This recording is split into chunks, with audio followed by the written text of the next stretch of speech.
Hi welcome to the Ganesh stories. ಮತ್ತು like share subscribe ಮಾಡ್ಕೊಳ್ಳಿ. 9 ಜನ ಸಬ್ಸ್ಕ್ರೈಬ್ ಮಾಡದೆ ನೋಡ್ತಿದ್ದೀರಾ. ಈ ವಿಡಿಯೋನ ಕೊನೆವರೆಗೂ ಮಾಡಿ. ಇಷ್ಟ ಆದರೆ ಲೈಕ್ ಮಾಡಿ ಮತ್ತು ಸಬ್ಸ್ಕ್ರೈಬ್ ಮಾಡ್ಕೊಳ್ಳಿ. ಇವತ್ತಿನ ಮ್ಯಾಚ್ ಬಂದ್ಬಿಟ್ಟು GT ವರ್ಸಸ್ RR ಅನ್ಬೋದು. RR ಆದ ಹೋಮ್ ಗ್ರೌಂಡಲ್ಲಿ ನಾನು ಹೇಳ್ತೀನಿ GT ಗೆಲ್ಲೋ ಚಾನ್ಸಸ್ ಇದೆ. ಯಾಕೆಂದರೆ RR ಏನು ಕಷ್ಟ ಅನ್ನೋಂಗಿಲ್ಲ. ಇಲ್ಲಿ ಸಿಕ್ಕಾಪಟ್ಟೆ RRಗೆ ಹೋಮ್ ಗ್ರೌಂಡ್ ಅಥವಾ ಯಾಕೆಂದರೆ ಇಲ್ಲಿ ಜೈಪುರಲ್ಲಿ ಆಡ್ತಿರೋದು ಹೋಮ್ ಗ್ರೌಂಡ್ ಅನ್ಬೋದು. ಒಟ್ಟಿನಲ್ಲಿ GT ಗೆಲ್ಲೋ ಚಾನ್ಸಸ್ ಇದೆ. ಯಾಕೆಂದರೆ ಇಲ್ಲಿ ಮಿನಿಮಮ್ ಸ್ಕೋರ್ ಬಂದ್ಬಿಟ್ಟು 180 ಇಲ್ಲ 190 ಹೊಡಿಬೋದು. ಜಾಸ್ತಿ ಸ್ಕೋರ್ ಹೊಡೆಯೋ ಚಾನ್ಸಸ್ ಇದೆ. ಇಲ್ಲಿ ಟಾಸ್ ಗೆದ್ದವ್ರು ನನ್ನ ಪ್ರಕಾರ ಬೌಲಿಂಗ್ ಆಯ್ಕೆ ಮಾಡ್ಕೋಬೋದು, ಇಲ್ಲಾಂದರೆ ಬ್ಯಾಟಿಂಗ್ ಆಯ್ಕೆ ಮಾಡ್ಕೊಂಡ್ರೆ ಕಷ್ಟ ಆಗುತ್ತೆ. ಒಟ್ನಲ್ಲಿ ಮೇನ್ ಗುರಿ ಇಲ್ಲಿ ನಾನು ಹೇಳ್ತೀನಿ, ಒಟ್ಟಿನಲ್ಲಿ GT ಗೆಲ್ಲೋ ಚಾನ್ಸಸ್ ಇರುತ್ತೆ. ಒಟ್ಟಿನಲ್ಲಿ ಮೇನ್ ಇಲ್ಲಿ ಬೌಲಿಂಗ್ GT ಕಡೆ ಚೆನ್ನಾಗಿದೆ, ಮತ್ತು ಬ್ಯಾಟಿಂಗ್ ಡೆಪ್ತು GT ಒಂಚೂರು ಕಷ್ಟ ಆಗ್ಬೋದು. ಇಲ್ಲಿ ಶುಭ್ಮನ್ ಗಿಲ್ ಚೆನ್ನಾಗಿ ಆಡಿದ್ರೆ ಶುಭ್ಮನ್ ಗಿಲ್ಲು ಮತ್ತು ಡೇವಿಡ್ ಮಿಲ್ಲರು ಮತ್ತು ಸಿಕ್ಕಾಪಟ್ಟೆ ಮಿಲ್ಲರು ಮತ್ತು ಅವರೆಲ್ಲ ಚೆನ್ನಾಗಿ ಆಡಿದ್ರೆ ಇಲ್ಲಿ GT ಗೆಲ್ಲೋ ಚಾನ್ಸಸ್ ಇರುತ್ತೆ. ಮತ್ತು RRಲ್ಲಿ ಆಲ್ಮೋಸ್ಟ್ ಗೆಲ್ಲೋ ಚಾನ್ಸಸ್ ಸಿಕ್ಕಾಪಟ್ಟೆ ಜಾಸ್ತಿ ಇರುತ್ತೆ. ಯಾಕೆಂದರೆ ಹೋಮ್ ಗ್ರೌಂಡ್ ಅಡ್ವಾಂಟೇಜು ಗೊತ್ತಿರುತ್ತೆ. ಜೈಪುರಲ್ಲಿ ಆಡೋದ್ರಿಂದ ಇಲ್ಲಿ ಹೋಮ್ ಗ್ರೌಂಡ್ ಅಡ್ವಾಂಟೇಜ್ ಸಿಕ್ಕಾಪಟ್ಟೆ ಇರುತ್ತೆ. ಇಲ್ಲಿ ಬ್ಯಾಟಿಂಗ್ ಪರ್ಸೆಂಟೇಜ್ ಬಂದ್ಬಿಟ್ಟು 60%, ಬೌಲಿಂಗ್ಗೆ 40 ಅನ್ಬೋದು, ಮತ್ತು ಸ್ಪಿನ್ನಿಂಗ್ ಬಂದ್ಬಿಟ್ಟು ಇಲ್ಲಿ 40, ಮತ್ತು ಸ್ಪೀಡ್ ಬೌಲರ್ಗೆ ಬಂದ್ಬಿಟ್ಟು 60% ಅನ್ಬೋದು.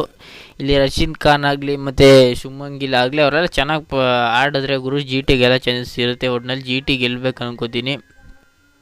ಒಟ್ಟಿನಲ್ಲಿ ಮೇನ್ ಇಲ್ಲಿ ಸ್ಕೋರ್ ಬಂದ್ಬಿಟ್ಟು 176 ಇಲ್ಲ 190, 200 ಹೊಡೆಯೋ ಚಾನ್ಸಸ್ ಇರುತ್ತೆ ಅನ್ಬೋದು. ಮತ್ತು ಟ್ರೆಂಟ್ ಬೋಲ್ಟು ಒಳ್ಳೊಳ್ಳೆ ಓವರ್ಗಳನ್ನ ಮಾಡ್ತಿದ್ದಾರೆ. ಒಟ್ಟಿನಲ್ಲಿ ಟ್ರೆಂಟ್ ಬೌಲಿಂಗ್ನ ಇವರು ಒಟ್ಟಿನಲ್ಲಿ ಬಾಳಿಸ್ಬೇಕು ಅನ್ಬೇಕು. ಒಟ್ಟಿನಲ್ಲಿ GTಗೆ ಕಷ್ಟ ಆಗೋ ಚಾನ್ಸಸ್ ಸಿಕ್ಕಾಪಟ್ಟೆ ಇರುತ್ತೆ. ಒಟ್ಟಿನಲ್ಲಿ RR ಒಳ್ಳೆ ಬೌಲಿಂಗ್ ಒಳ್ಳೆ ಬ್ಯಾಟಿಂಗ್ ಇದೆ, ಮತ್ತು ಡೆಪ್ಸ್ ಬ್ಯಾಟ್ಸ್ಮನ್ ಇದ್ದಾರೆ RR ಕಡೆ ಅನ್ಬೋದು. ಮತ್ತು GT ಟೀಮ್ಗೆ GT ಟೀಮ್ ಹೆಂಗಪ್ಪ ಇರುತ್ತೆ ಅಂದರೆ ಗಿಲ್ಲೋರು ಕ್ಯಾಪ್ಟನ್ ಆಗಿರ್ತಾರೆ, ವೃದ್ಧಿಮಾನ್ ಸಾಹ್. ಮತ್ತು ಮೇನ್ ಇಲ್ಲಿ KM ವಿಲಿಯಮ್ಸನ್ ಒಂಚೂರು ತಾಳ್ಮೆ ಆಟ ಆಡಬೇಕು. ಹೋದ ಮ್ಯಾಚಲ್ಲಿ ಇವರು ಬೇಗನೆ ಔಟ್ ಮಾಡ್ಕೊಬಿಟ್ರು ಅನ್ಬೋದು ನನ್ನ ಪ್ರಕಾರ. ಒಟ್ಟಿನಲ್ಲಿ ಮತ್ತು ಸಾಯಿ ಸುದರ್ಶನ್ ಆಗಲಿ ವಿಜಯ್ ಶಂಕರ್ನ ನನ್ನ ಪ್ರಕಾರ ಆ ಜಾಗಕ್ಕೆ ಬೇರೆಯವ್ರನ್ನ ಚೇಂಜ್ ಮಾಡೋ ಚಾನ್ಸಸ್ ಇರ್ಬೋದು ಅನ್ಕೋತೀನಿ. ಮತ್ತು ತೆವಾಟಿಯನ್ನು ಚೆನ್ನಾಗಿ ಆಡ್ತಾರೆ. ಮತ್ತು ರಶೀದ್ ಖಾನು ಮತ್ತು ಉಮೇಶ್ ಯಾದವ್ ಮತ್ತು ಮೋಹಿತ್ ಶರ್ಮಾ 100 ಮೇನ್ ಇಲ್ಲಿ 100 ಗೇಮ್ ಚೇಂಜರ್ ಆಗ್ಬೋದು ಅನ್ಕೋತೀನಿ ನನ್ನ ಪ್ರಕಾರ. ಇಲ್ಲಿ ಮೇನ್ ಗುರಿ ಇಲ್ಲಿ ವಿಜಯ್ ಶಂಕರು ಮತ್ತು KM ವಿಲಿಯಮ್ಸನು ಮತ್ತು ವೃದ್ಧಿಮಾನ್ ಸಾಹ್, ಶುಭ್ಮನ್ ಗಿಲ್ ಇವರೆಲ್ಲ ನೀಟಾಗಿ ಆಡಿದ್ರೆ ಈ ಟೀಮ್ ಗೆಲ್ಲೋ ಚಾನ್ಸಸ್ ಸಿಕ್ಕಾಪಟ್ಟೆ ಇರುತ್ತೆ. ರಶೀದ್ ಖಾನ್ ಒಂಚೂರು ವಿಕೆಟ್ ತೆಗಿತಾರೆ, ಆದರೆ ಜಾಸ್ತಿ ರನ್ ಹೊಡ್ಸ್ಕೊಳ್ಳೋ ಚಾನ್ಸಸ್ ಇರುತ್ತೆ. ಒಟ್ಟಿನಲ್ಲಿ ಇವ್ರದ್ದು ಟೀಮ್ ಒಟ್ಟಿನಲ್ಲಿ ಚೆನ್ನಾಗಿದೆ. ಒಂದು ಬ್ಯಾಟ್ಸ್ಮನ್ ಕಡೆ ಕೊರತೆ ಇದೆ. ಒಟ್ಟಿನಲ್ಲಿ ವಿಜಯ್ ಶಂಕರ್ ಒಂಚೂರು ಜಾಸ್ತಿ ಅಗ್ರೆಸಿವ್ ರೋಲ್ ಆಡಿದ್ರೆ ಗೆಲ್ಲೋ ಚಾನ್ಸಸ್ ಇರುತ್ತೆ ಅಂತೀನಿ ನಾನು ಹೇಳ್ತೀನಿ. ಈಗ RR ಟೀಮ್ಗೆ ಬರೋದಾದರೆ ಜಾಸ್ ಬಟ್ಲರ್ ಮತ್ತು ಶ್ರೇಯಸ್ ಅಯ್ಯರ್ ಓಪನರ್ ಆಗಿ ನನ್ನ ಪ್ರಕಾರ ಬರ್ಬೋದು. ಮತ್ತು ಸಂಜು ಸ್ಯಾಮ್ಸನ್ ಆಗಿ ವಿಕೆಟ್ ಕೀಪರು ಮತ್ತು ಕ್ಯಾಪ್ಟನ್ನು. ಮತ್ತು ಇಲ್ಲಿ ಪರಾಗ್ ಅವರು ಬೇಗನೆ ಔಟ್ ಆದರು ಒಟ್ಟಿನಲ್ಲಿ ಹೋದ ಮ್ಯಾಚಲ್ಲಿ. ಈ ಮ್ಯಾಚಲ್ಲಿ ಅವ್ರು ಏನಾದರೂ ನಿಂತ್ಕೊಬಿಟ್ರೆ ಅವ್ರ ವಿಕೆಟ್ನ ಬೇಗ ತೆಗೆದ್ರೆ ಇಲ್ಲಿ GT ಗೆಲ್ಲೋ ಚಾನ್ಸಸ್ ಇರುತ್ತೆ ಅನ್ಬೋದು. ಮತ್ತು ಎಡ್ ಮೇಯರು ಮತ್ತು ಜಾಸ್ ಬಟ್ಲರ್ಗೆ ಒಳ್ಳೆ ಸ್ಟಾರ್ಟ್ ಸಿಕ್ಕಿದೆ ಹೋದ ಮ್ಯಾಚು. ಈ ಮ್ಯಾಚ್ ಏನಾದ್ರು ಇವ್ರು ಬೇಗ ಔಟ್ ಮಾಡಿದ್ರೆ ಜಾಸ್ ಬಟ್ಲರು ಮತ್ತು ಪರಾಗು ಮತ್ತು ಸಂಜು ಸ್ಯಾಮ್ಸಂಗು ಎಡ್ ಮೇಯರು ಮತ್ತು ಇಷ್ಟು ಒಂದು 4 ಜನ ತೆಗೆದುಬಿಟ್ರೆ ಇವರು ಸಿಕ್ಕಾಬಿಟ್ಟೆ ಕಷ್ಟ ಆಗುತ್ತೆ ಅನ್ಬೋದು.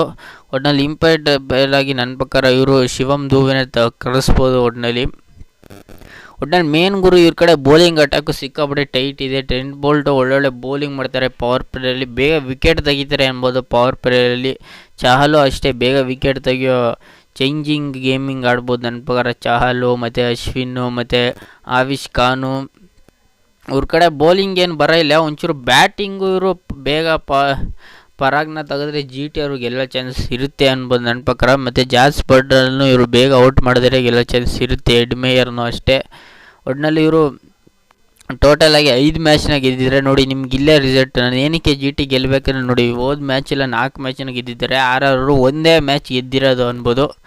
ಒಟ್ಟಿನಲ್ಲಿ 5 ಮ್ಯಾಚಲ್ಲಿ 4 ಮ್ಯಾಚ್ GT ಗೆದ್ದಿದ್ದಾರೆ, 1 ಮ್ಯಾಚ್ ಇವ್ರು ಗೆದ್ದಿದ್ದಾರೆ. ನಾನು ಹೇಳ್ತೀನಿ ಈ ಸತಿ ಒಟ್ಟಿನಲ್ಲಿ GT ಗೆಲ್ಲೋ ಚಾನ್ಸಸ್ ಇದೆ. ಮೇನು ಇವರು ಟೀಮ್ ಕಡೆ ಒಂಚೂರು ಚೇಂಜ್ ಮಾಡಿಕೊಂಡು ಒಂಚೂರು ನೀಟಾಗಿ ಬ್ಯಾಟಿಂಗ್ ಆಡಿಕೊಂಡ್ರೆ ಒಟ್ಟಿನಲ್ಲಿ ನೀಟಾಗಿ ಬೌಲಿಂಗ್ ಬ್ಯಾಟಿಂಗು ಮತ್ತು ಫೀಲ್ಡಿಂಗ್ಗಳು ಇಲ್ಲಿ GT ಅವರು ಒಂಚೂರು ತಪ್ಪು ಮಾಡ್ತಿದ್ದಾರೆ ಅನ್ಬೋದು. ಒಟ್ಟಿನಲ್ಲಿ ಒಟ್ಟಿನಲ್ಲಿ ನಾನು ಹೋಮ್ ಗ್ರೌಂಡ್ ಆಗಲಿ ಯಾವ ಗ್ರೌಂಡ್ ಆಗಲಿ ಜಿ ಟಿನ ಗೆಲ್ಲೋ ಚಾನ್ಸಸ್ ಇರುತ್ತೆ ಅನ್ಬೋದು. ಒಟ್ಟಿನಲ್ಲಿ ಈ ಪ್ರಿವ್ಯೂ ನಿಮ್ಗೇನಾದ್ರು ಇಷ್ಟ ಆಗಿದೆ ಲೈಕ್ ಶೇರ್ ಸಬ್ಸ್ಕ್ರೈಬ್ ಮಾಡ್ಕೊಳ್ಳಿ. ಸುಮಾರು ಜನ ಸಬ್ಸ್ಕ್ರೈಬ್ ಮಾಡದೆ ನೋಡ್ತೀರಿ, ನೀವು ಒಂದೊಂದು ಸಬ್ಸ್ಕ್ರೈಬರು ನಾವು ಒಂದೊಂದು ವೀಡಿಯೋ ಮಾಡೋಕ್ಕೆ ಯೂಸ್